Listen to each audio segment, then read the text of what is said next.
Most Americans believe one simple thing: my money is safe in the bank. It feels logical, it feels permanent, it feels unquestionable. After all, banks are everywhere. They have logos, buildings, apps, customer service numbers, and government backing. So the idea that a bank could fail feels impossible. But history tells a very different story, and the truth is bank collapses are not rare, they are not impossible, and they are not always fast or obvious. In fact, most bank collapses don't start with panic, they start quietly. No alarms, no breaking news, no warning email from your bank. Everything looks normal. Your app works. Your balance looks fine. Your debit card still swipes. Until one day it doesn't. In 2023, Silicon Valley Bank collapsed in less than 48 hours. Billions of dollars disappeared from access not because the money vanished, but because the system froze. People didn't lose money instantly, they lost access. And in modern life, losing access to money is often worse than losing money itself. Rent doesn't wait. Payroll doesn't pause. Bills don't care. Yet here's the shocking part. Most Americans watched that collapse and then went right back to assuming, that won't happen to my bank. But let's slow down. Because the real danger is not the collapse itself. The real danger is misunderstanding how banks actually work. Most people believe banks store their money in a vault, that your deposit sits safely, untouched, waiting for you. That is not how modern banking works.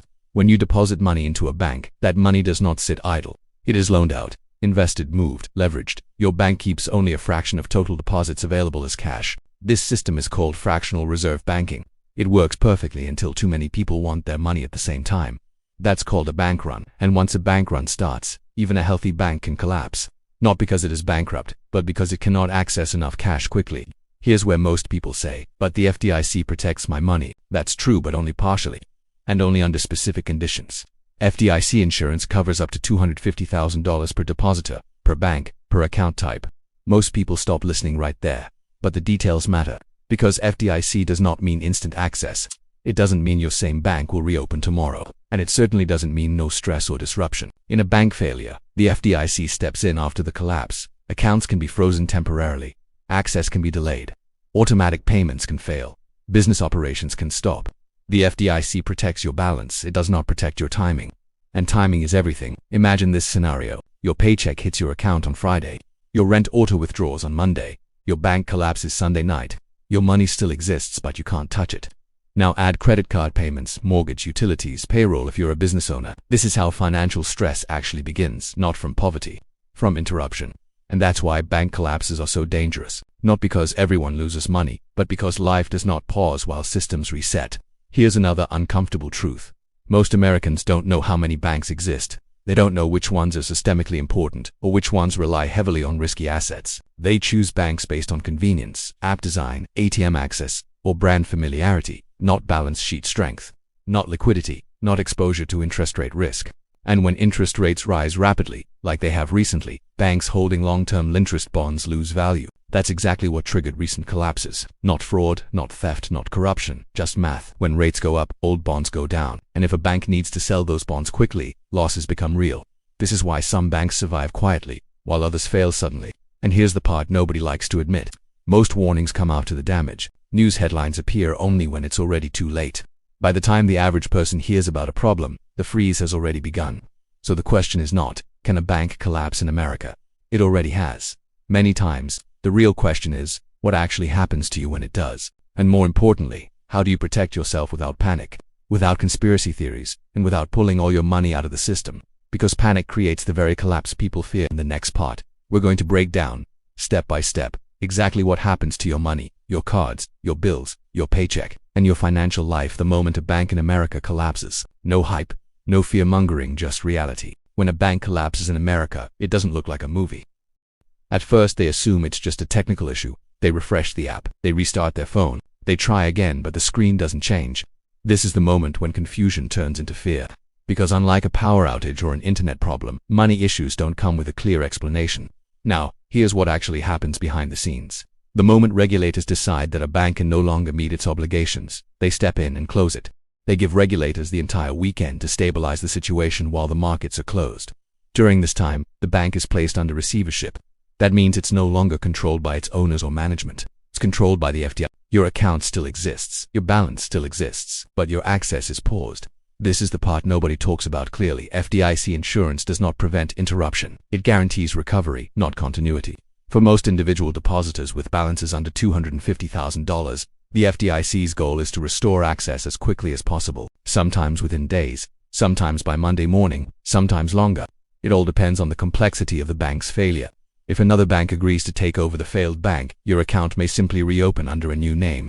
You'll have the same balance, same routing number, and you can even use your old debit card for a little while. This is the best case scenario.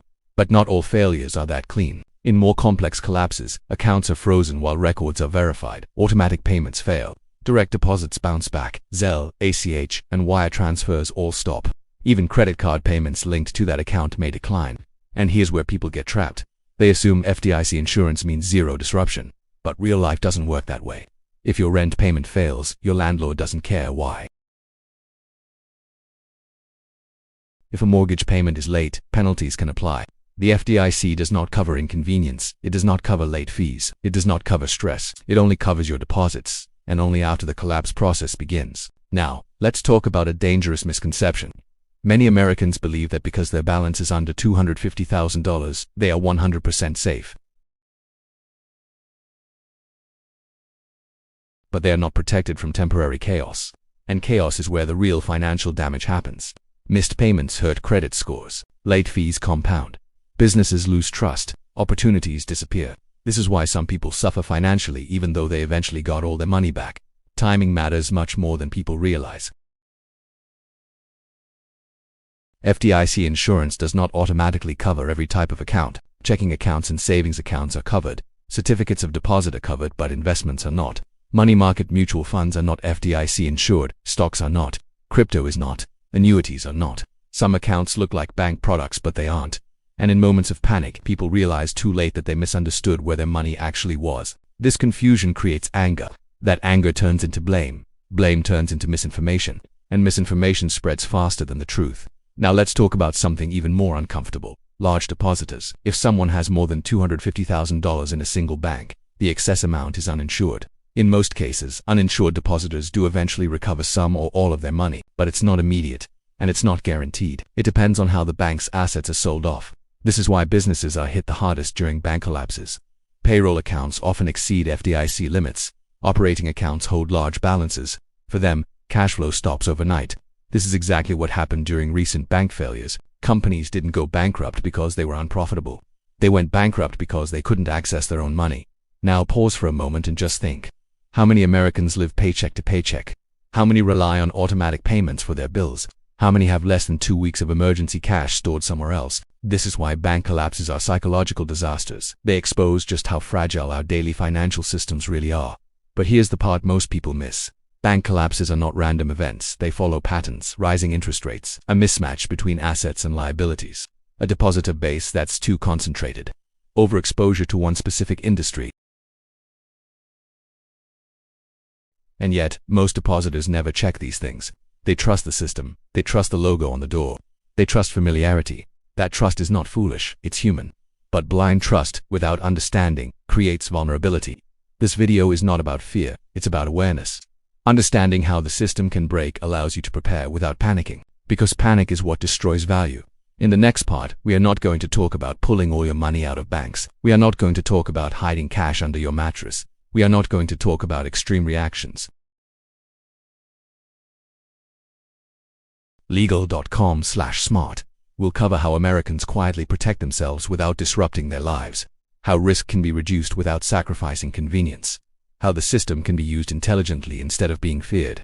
Most people never learn this, but once you do, banking stops feeling scary. It starts feeling manageable. What does smart financial protection in America actually look like?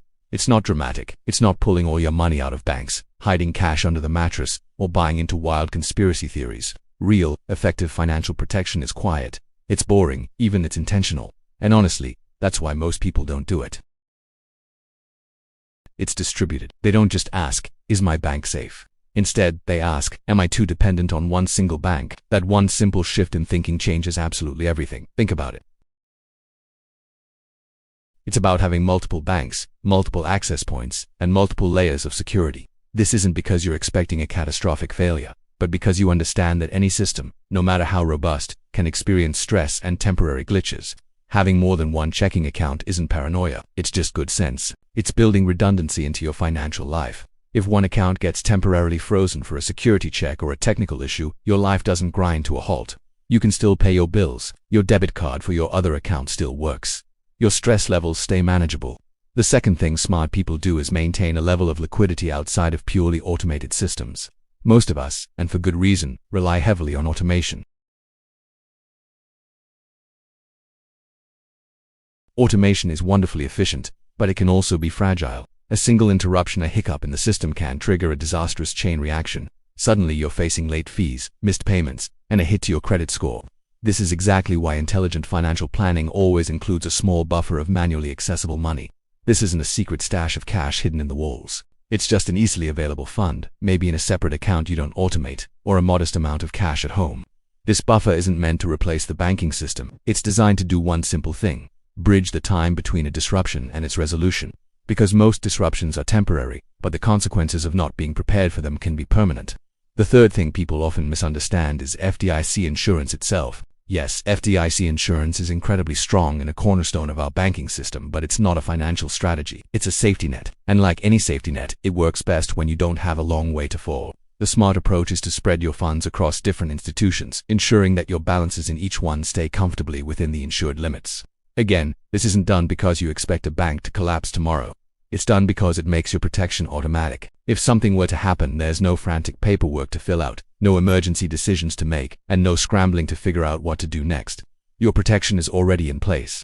And that brings us to the fourth thing that separates the calm from the panicked: knowledge. They know which of their accounts are insured and which aren't. They understand the critical difference between bank deposits, like a savings account, and investments, like a money market fund. They do not get confused and assume that every product offered at a bank is protected by the bank. This clarity is what prevents shock, and it's shock that leads people to make impulsive, bad decisions. Another quiet habit of financially stable Americans is a commitment to simplicity. They aren't constantly moving money around in reaction to every scary headline.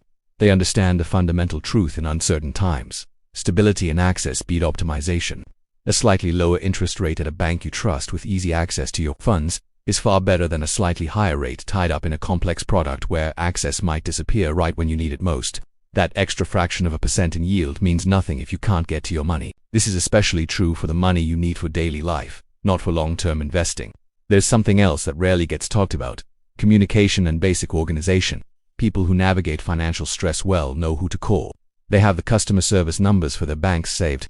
They know where their statements are, either physically or digitally. They know their account numbers. They don't wait for a crisis to start gathering this basic, vital information. This isn't action, it's readiness. And readiness is invisible right up until the moment it becomes the most valuable asset you have. One of the biggest mistakes people make when they hear news about bank stress or collapses is to overreact.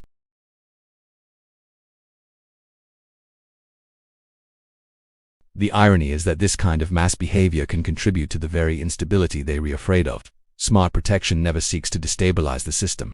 It works quietly and intelligently within it. And this is where a little perspective is so important. The American banking system is not collapsing. It is adjusting. Periods of stress are what reveal weaknesses in any system. Once those weaknesses are revealed, they get corrected. That is how complex systems evolve and become stronger over time. Understanding this bigger picture helps keep your emotions in check. The goal isn't to escape the system. The goal is to navigate it intelligently. Ultimately, money isn't just about the numbers on a screen. It's about timing, access, and continuity. The people who weather financial disruptions the best are not always the richest. They are the most prepared. They don't panic. They don't rush into emotional decisions. And they don't freeze up. That is what real financial security feels like. It isn't fearlessness or ignorance. It is awareness. This conversation isn't meant to scare you. It's the opposite.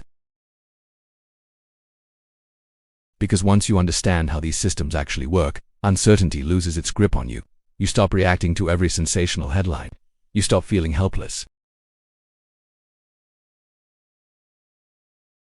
Think about making small adjustments and quiet decisions that lead to long-term stability.